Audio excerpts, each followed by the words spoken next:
So I found it interesting that we sang that song, and if I butcher the words, forgive me, but it's something like, and the children will say, one day there'll be, I don't want to fight no more, one day there'll be no more war. Words to that effect, right? Am I close? Yeah. And I think it's funny he says we'll be under the same sun, but it's like, which sun are we talking about? Well, we know which sun. Yeah. And that's true. We all long for a day when there will be no more fighting. We long for a day when there will be no more war. And it's kind of interesting that we sang that song as our last song, because what we're going to talk about today a little bit is, well, we still have some times to go through before that day comes. There, unfortunately, is going to be more fighting. There is going to be more war before our Messiah comes back. And so, there exists today amongst some believers, believers in Yeshua, believers in Jesus, there exists out there today amongst followers of the book, the Bible, whether they self-identify as Christians or Messianics or Israelites or Hebrew roots or, whatever. There exists this belief, this attitude, this understanding, I guess, is kind of how people feel it in their hearts, that Yeshua, Jesus, was a very soft, kind, soft-spoken man. I know most of the Shofarians are not operating under that, but it's out there. There's this belief that he was an exclusively gentle man. A man that was, I wrote it L-U-V so I would say it correctly, full of love in the way that our Greek Western mindset kind of conceives love. Butterflies and roses and stuff like that. A belief that Jesus, Yeshua, only spoke in a soft voice with a tender touch when he dealt with people, and that he was really, to put it in more modern terms, this pacifistic, metrosexual kind of guy, who people today would probably think he buffed his nails, if they put it into their thoughts, who just wanted to get along with everybody and love everybody. Those people who believe in that meme, if you will, have this picture of the gentle Jesus.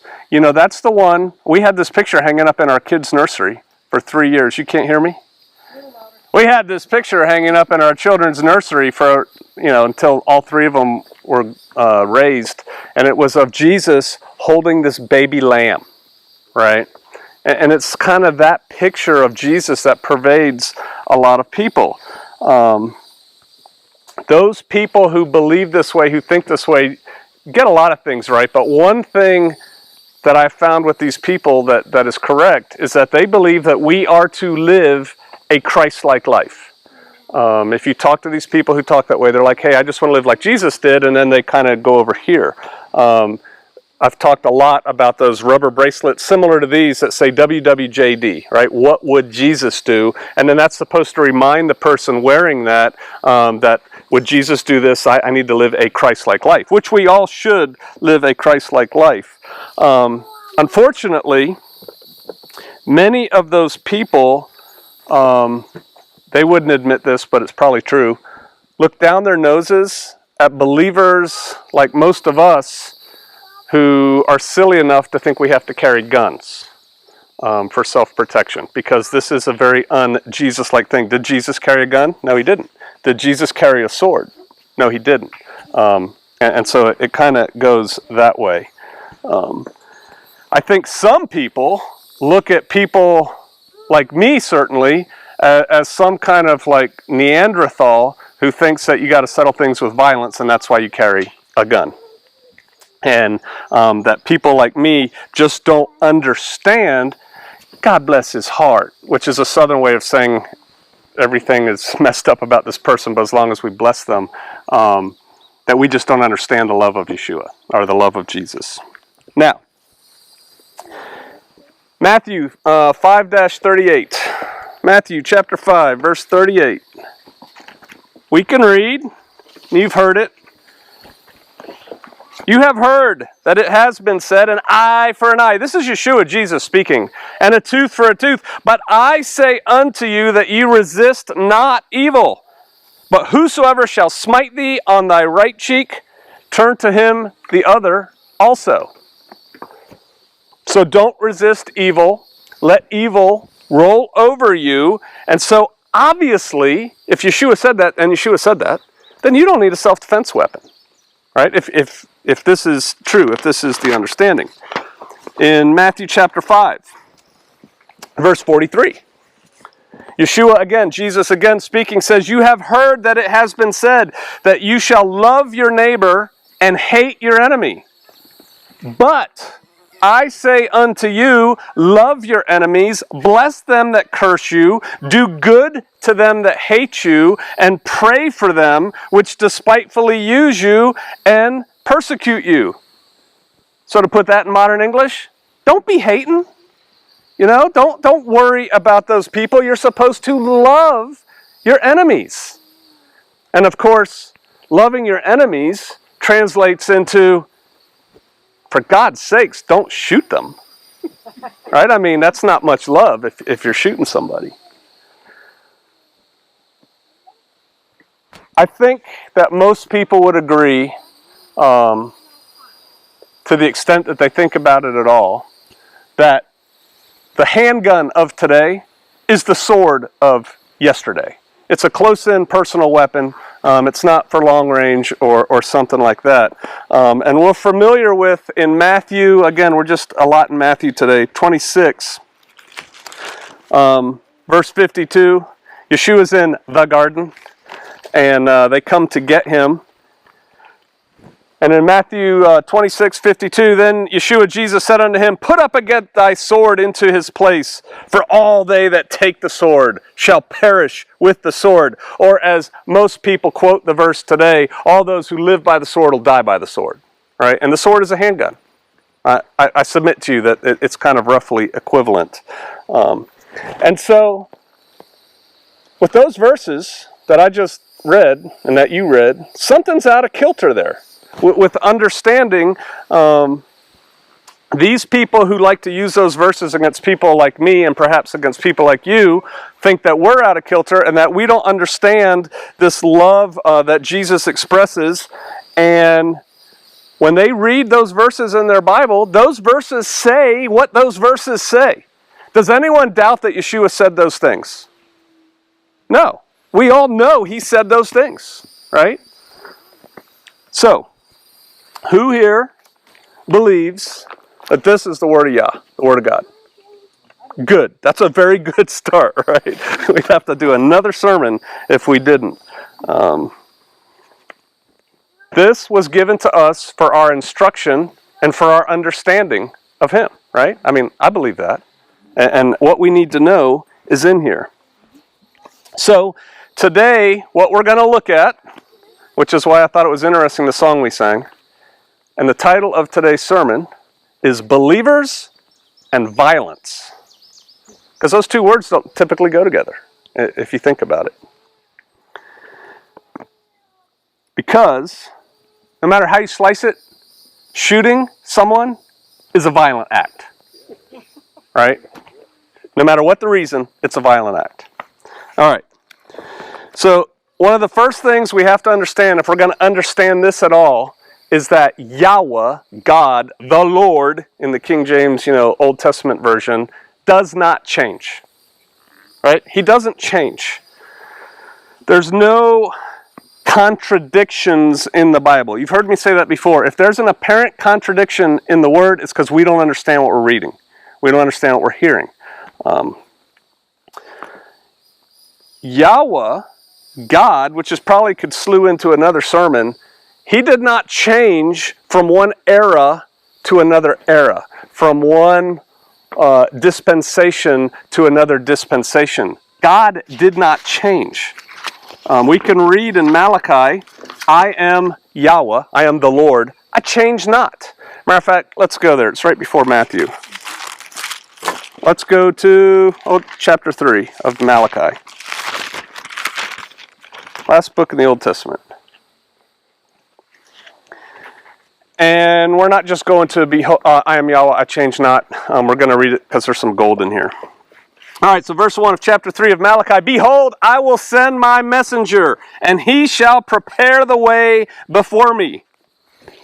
And it says in the King James, the Lord, that's Yahweh, Yuhei Vavhe, and the Lord whom ye seek shall suddenly come to his temple, even the messenger of the covenant whom ye delight in. Behold, he shall come, saith King James, the Lord of hosts. So when is this going to happen? When is this messenger coming? It's my next question. Is it John the Baptist or is it Jesus that we're talking about here? When shall Yahweh whom ye all seek suddenly come to his temple? Is it when Yeshua is in the temple preaching, or is it when John was in the wilderness declaring the way of the Lord? Make straight the paths.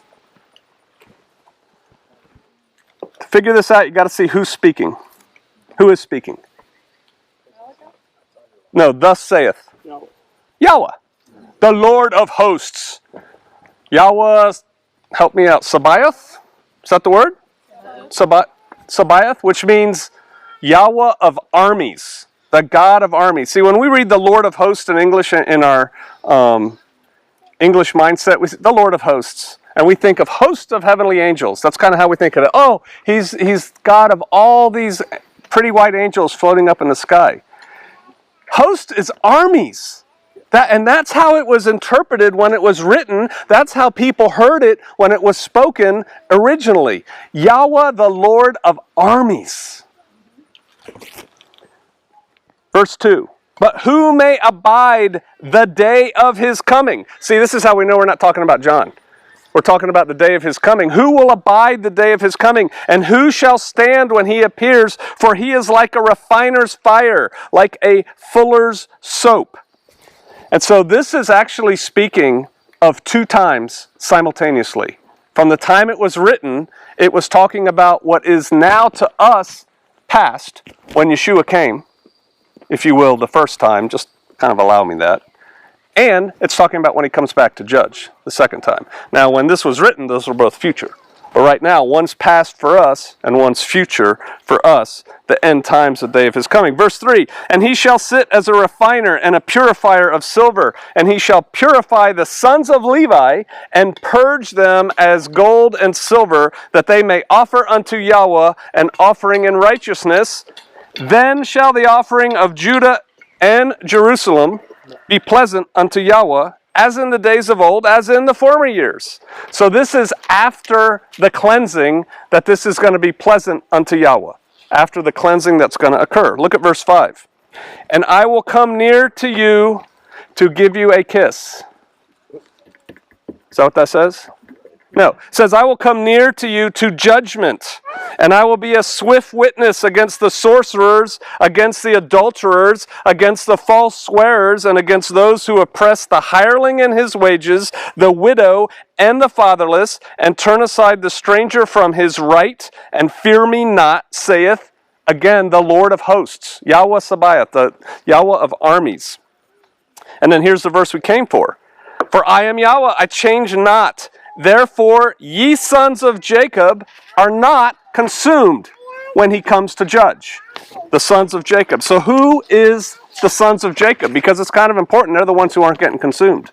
That's the ones he's coming for. It's Israel, right? Jacob is Israel. The sons of Jacob is Israel. Yeshua said, I come not but for the lost sheep of the house of Israel. That's who he came for. Another whole teaching how whether you're born of Israel or grafted into the tree of Israel, you're Israel, but that's who he comes for. Jacob became and Jacob is Israel. So, I am Yahweh and I change not, and therefore Israel will not be consumed, even though Israel deserves it. Now check this out, verse 7. This is why we deserve it. Even from the days of your fathers, ye are gone away. This is why we deserve to be consumed. Ye are gone away from my ordinances, and you have not kept them. Return unto me, and I will return unto you, saith Yahweh of hosts. But ye said, wherein shall we return? And so what he's saying is, y'all deserve to be consumed because you have turned away from my ordinances. You have turned away from Torah. And that's why you deserve to be consumed. And they're like, well, how did we do that? How did we turn away from Torah? It says, wherein shall we return? So how can we do that? They're basically saying, well, what part of Torah are we breaking? You said I turned away from you because I'm not keeping your ordinances. What ordinances are you talking about? Yahweh Sabaoth. Verse 8. Will a man rob, says God, Elohim, yet ye have robbed me. But ye say, wherein have we robbed thee? In tithes and offerings. Ye are cursed with a curse, for ye have robbed me, even this whole nation. Bring ye all the tithes into the storehouse, that there may be meat in my house. And prove me now herewith, saith Yahweh of hosts, if I will not open the windows of heaven and pour you out a blessing, and there shall not be room enough to receive it. So Yah is saying, hey, test me. Give me your tithes and offerings. Give me your offerings of, we just had this, 2 weeks ago? Praise.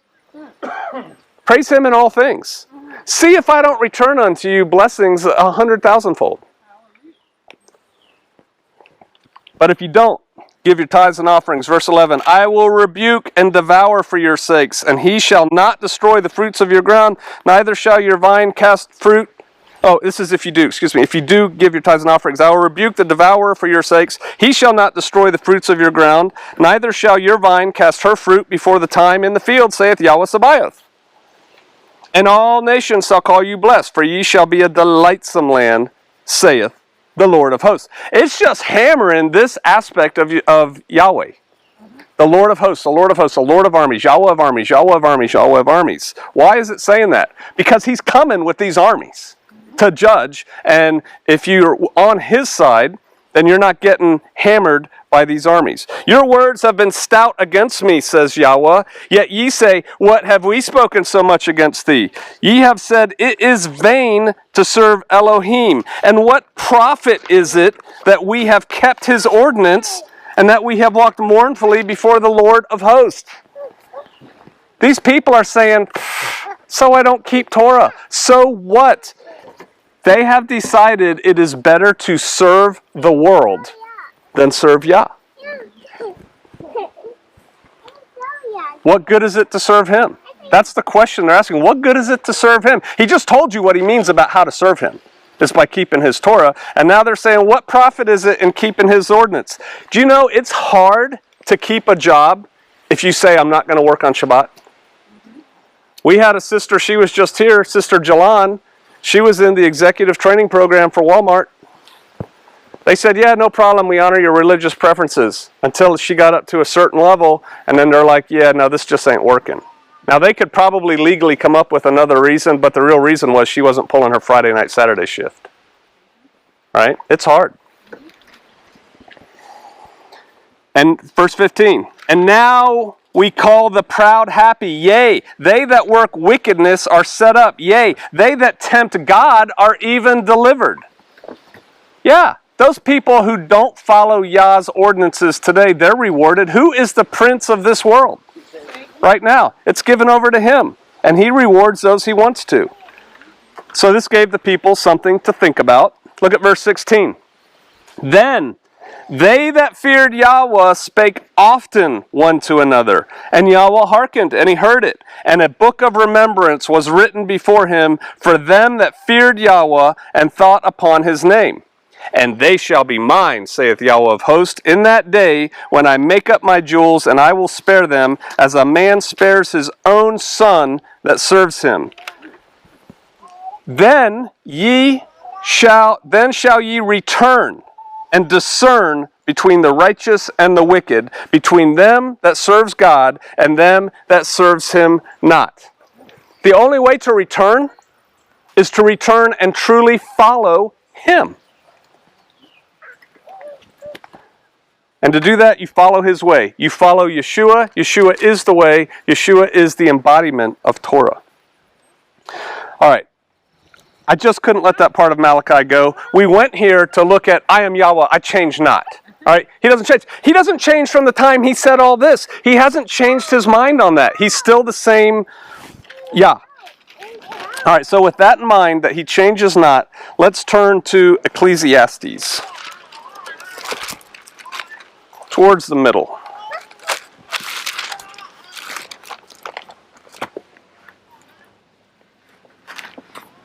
I've heard this read at funerals. Ecclesiastes chapter 3. To everything there is a season, and a time to every purpose under the heaven. A time to be born and a time to die. A time to plant and a time to pluck up that which is planted. A time to kill and a time to heal. A time to break down and a time to build up. A time to weep and a time to laugh. A time to mourn and a time to dance. A time to cast away stones, a time to gather stones together. A time to embrace and a time to refrain from embracing. A time to get and a time to lose. A time to keep and a time to cast away. A time to rend and a time to sow. A time to keep silence and a time to speak. A time to love and a time to hate. A time of war and a time of peace. Is this the word of Yah? Is this the word of God? It is, right? So, is there a time to kill? There is. Is there a time to gather stones, which is ammunition, by the way? Is there a time to do that? There is a time to do that. Is there a time to hate? Yes, there's a time to hate. And there is a time for war. Now, are we going to see any of these things in the future? Yes, we're going to see these things in the future. I am Yahweh, I change not. I shot a video, I don't know, a month or so ago, and I basically tried to put viewers in the scenario of it's 2:30 in the morning and your front and back door get kicked in simultaneously by home invaders. What do you do? And then I gave a video after that, and I kind of gave some intimation that if it was my house, I would probably shoot people. I didn't say that, but I gave that. I can see how people got that from what I said. And I got like hate messages. You call yourself a pastor and you would shoot somebody? What about turn the other cheek? What about he who lives by the sword will die by the sword? What about this? What about, don't you trust God to take care of you? Why are you saying you're going to have to shoot somebody? So some otherwise good believers were mad at me, disagreed strongly with me. I am Yahweh, I change not. I am the Lord, I change not. Exodus chapter 22, verse 2 says, if a thief be found breaking up and be smitten that he die, there shall no blood be shed for him. That's God saying that. That's not Pastor Joe just deciding, well, if you break into my house in the middle of the night, there's a bad chance for you. Now, despite the fact that he is Yahweh, he is the Lord, and he changes not, some people cannot get their head wrapped around the fact that, and it's really a false doctrine, they think that when Jesus showed up, he changed everything. And everything changed, despite the fact that I am the Lord and I change not. Despite the fact that Yeshua, Jesus said, I and the Father are one. Despite the fact that we've been hammering from Malachi, I am Yahweh, I am the Lord, I change not. Despite Hebrews, and we sang this a little bit in a song today too, Jesus Christ the same yesterday and today and forever. There's a element there of not changing. There's an element there of Jesus and the Father being one. And I realize I'm kind of hammering Old Testament a little bit heavy, so let's look at Luke chapter 22. What's on your shirt? What verse is on your shirt? Don't worry about it. We're going there. Luke 22:36, and then he said unto them, who's he? Yeshua, Jesus. Jesus says unto them, his apostles, disciples, but now he that has a purse, let him take it, and likewise his scrip, and he that has no sword, let him sell his garment and buy one. For I say unto you that this that is written must yet be accomplished in me. And he was reckoned among the transgressors for the things concerning me. Till it has an end. And they said, Lord, behold, here are 2 swords. Because he just told them, if you don't have a sword, sell your cloak and buy one. And so the gathering of people, 2 guys are like, hey, I got a sword, you got a sword? Yeah, he's got a sword. Hey, Lord, Master, here's 2 swords. And he says that's enough. Please note that Yeshua did not say, all right, those of you who need to, go ahead and sell your garment. You know that thing you wear all day to keep the rain and the cold off of you? That thing you roll up in at night so that you can sleep and be warm? And with that money, what I want you to do with that money is give it to the poor. That's not what he said to do when you sell your cloak. He said, sell your cloak and buy Glocks. It's the equivalent of today. Could be I know, Brother Travis has a strong professional disagreement with me on Glocks versus whatever. I'm just using Glock because I like Glocks. A handgun. That's what he's telling them to do. Sell your coat and buy a close-in, not that close-in, defensive weapon. I mean, a sword will reach out there a little bit. Now, this is Yeshua telling his people to sell their coat if they have to buy a sword. Think about this. Rome was occupying Israel at the time. They were an army of occupation. There was a brooding, a simmering under the surface insurrection happening. There were people who were starting to form little guerrilla bands that were going against the Romans. They were getting ready to. We've gone over that and over that and over that in Acts. They were scared to death of a Jewish uprising. And they hammered them when they found out there was going to be one. What do you think the weapons policy was for civilians at this time when Yeshua was walking around? What do you think the weapons policy was for Jew civilians? The people were occupying. You think they were allowed to walk around with swords under their garments? Concealed? I submit to you, no. And yet here's Yeshua saying, hey, if you don't have one, you need to sell your coat and get a sword. But you got to render all power to the authorities that are over you. Yeah, and that's another whole sermon for another whole time that people don't quite understand. All right, turn to Matthew, back to Matthew, please. 26, Matthew 26. So this band of Roman soldiers and a handful of local guides show up to do a rendition on Yeshua, right, to capture him and take him away to a holding facility. I mean, we call them renditions today. They're going to capture him in the night. So 26, Matthew 48. Now he that betrayed him gave them a sign, saying, whomsoever I shall kiss, the same is he. Hold him fast. Hey, it's nighttime. They didn't have the internet. They didn't have high-speed phones where they could get a picture of Yeshua and say, this is the guy we're going for. Everybody got him? All right, don't let him slip through the cracks. When things go turn to chaos, we got to get this guy. Hey, they didn't know really who he was. Was he this beautiful blonde-haired, blue-eyed guy that was just striking? No, right? He didn't look like anything, right? And so Judas says, all right, I'll go up, I'll give him a kiss, and that's the guy. Grab him so he doesn't get away. And forthwith he came to Yeshua, and he said, Hail, Master! And he kissed him. And Yeshua said unto him, Friend, wherefore art thou come? Then came they, and they laid hands on Yeshua, and they took him.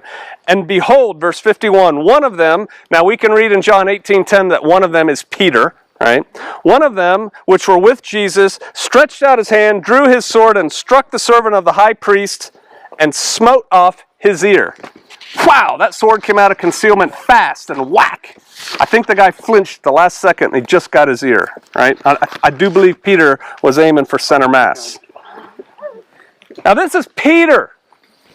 Peter, who ended up leading the believers of the way in Jerusalem. Big doings are ahead for Peter. Right now, he's just a dude in the woods with Yeshua. And the mob comes and the dudes dressed in black balaclavas show up and he pulls out his Glock and deals with one.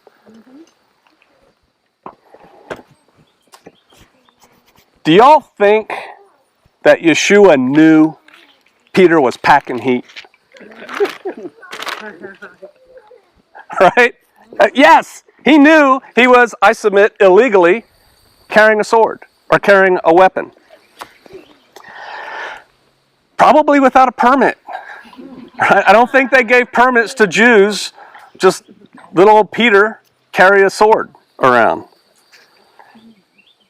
Do you think that Yeshua Jesus, that he was shocked that one of his disciples, one of his apostles, the one who was going to head up the church, was carrying a weapon? A deadly weapon? Oh, Peter, what are you doing? Do you think he was shocked? Does it say here that Yeshua looked at Peter, appalled, and said, Peter, drop the weapon! What are you doing? Ew! You're carrying a gun! Ew! You're a follower of me, and you're carrying the sword? No. Verse 52, Jesus said unto him, put up again thy sword into its place, for all they that take the sword shall perish with the sword. He did not say, drop the weapon. He did not say, ooh, get rid of that thing. He said, reholster your weapon. Resheath your sword. Put it in its place. Why? Because you may need to use it again. That's huge. But if you make a life of using weapons, you're going to die that way. And now was not the time for Peter to die. Peter's surrounded by a bunch of Roman soldiers and a bunch of civilians and guides and stuff, and he probably could have taken a couple of them, but then he would die. And then he wouldn't get to do what Yeshua knew he was going to do. And also, was this the time for Yeshua to be rescued? No, this was not the time for him to be rescued.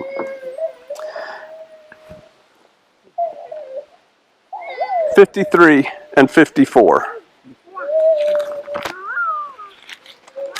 26.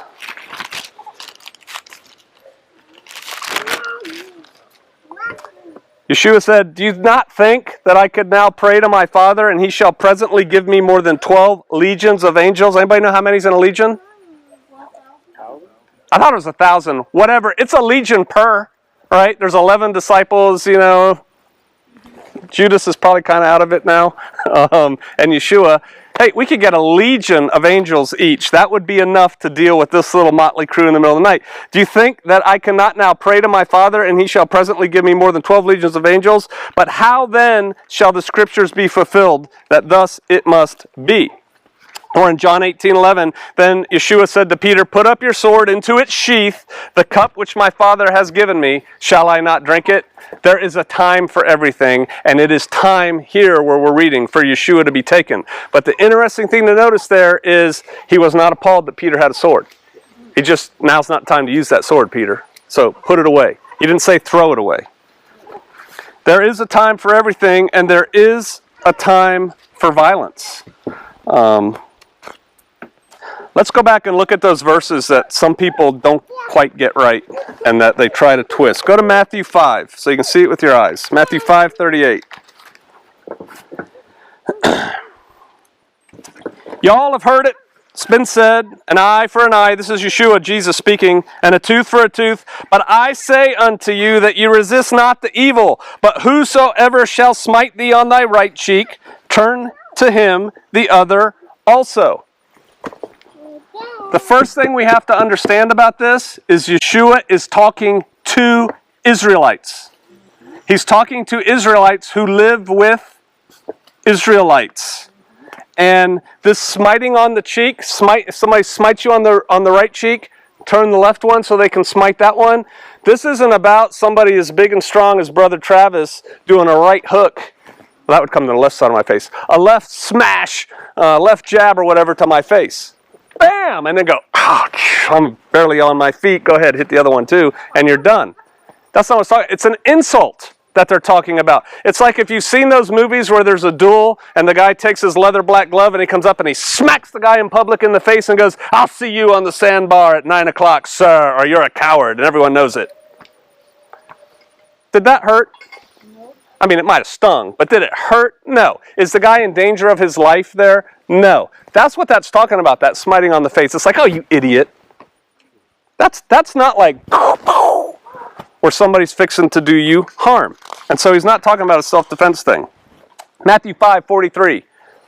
You have heard it been said, thou shalt love thy neighbor and hate thine enemy.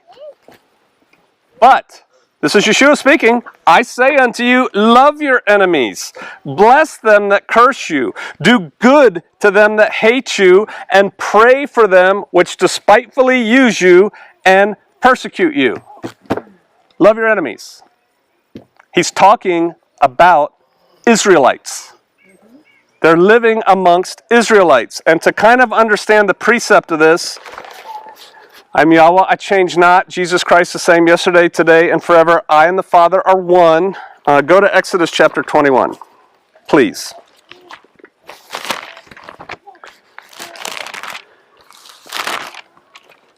Seems like we were here not that long ago. Exodus 21:22. 21, verse 22. If men strive and hurt a woman with child, so that her fruit depart from her, and yet no mischief follow, he shall be surely punished, according as the woman's husband will lay upon him, and he shall pay as the judges determine. And if any mischief follow, then thou shalt give life for life, eye for eye, tooth for tooth, hand for hand, foot for foot. Burning for burning, wound for wound, stripe for stripe. And if a man smite the eye of his servant, or the eye of his maid, that it perish, he shall let him go free, for his eye's sake. And if he smite out his manservant's tooth, or his maidservant's tooth, he shall let him go free, for his tooth's sake. If an ox gore a man or a woman that they die, the ox shall surely be stoned, and his flesh shall not be eaten, but the owner of the ox shall be quit. Be done with it. But if the ox were wont to push with his horn in times past, and it has been testified to his owner, and he has not kept him in, but that he killed a man or a woman, the ox shall be stoned, and the owner also shall be put to death. If there be laid on him a sum of money, then he shall give for the ransom of his life whatever is laid upon him. Whether he has gored a son or has gored a daughter, according to his judgment shall it be done unto him. And if the ox shall push a manservant or a maidservant, he shall give unto their master 30 shekels of silver, and the ox shall be stoned. And if a man shall open a pit, or if a man shall dig a pit and not cover it, and an ox or an ass falls therein, the owner of the pit shall make it good, and he shall give money unto the owner of them, and the dead beast shall be his. And if one man's ox hurts another's, he dies, then he shall sell the live ox and divide the money of it, and the dead ox also they shall divide. Or if it be known that an ox that used to push in times past, and his owner has not kept him in, he shall surely pay ox for ox, and the death shall be his own. All of this is talking about relations in Israel, between Israelites. Israelite to Israelite. It's not talking about Israelite to Canaanite. Israelite to whateverite. I had a friend I used to work with said, if you're going to be an ite, you want to be an Israelite. It's all community. And so when Yeshua says, love your enemy, can you have enemies in community? You can have enemies in community. There can be other Israelites who hate you, who curse you.